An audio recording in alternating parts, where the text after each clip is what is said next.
Hey, Dan Passarelli here.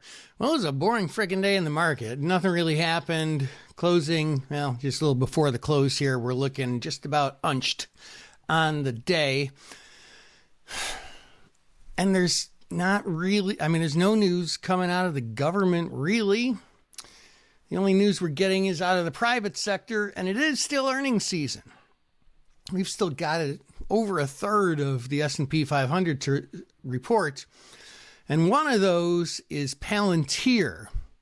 Palantir has been on a frickin' tear this year from, my goodness, 40 to over 200, which by any valuation standpoint is considered massively, massively overpriced.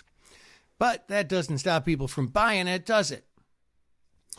When we get earnings today after the close, which by the time you see this, it'll be out already, that is going to give us a peek into one of the big users of AI.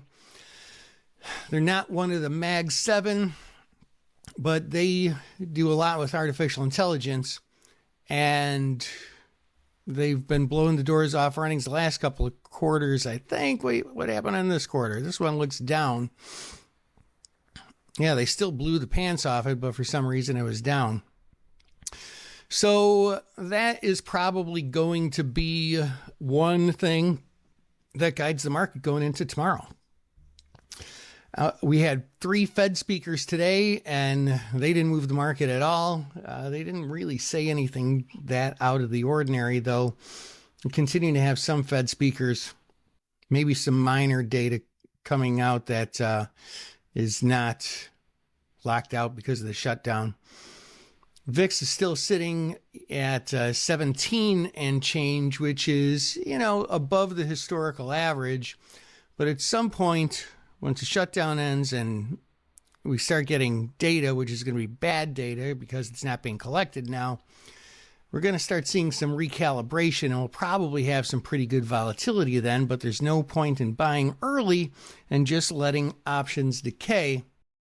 So it's kind of weird right now. All there is to trade earnings. That said, maybe tomorrow we'll have a little more to talk about.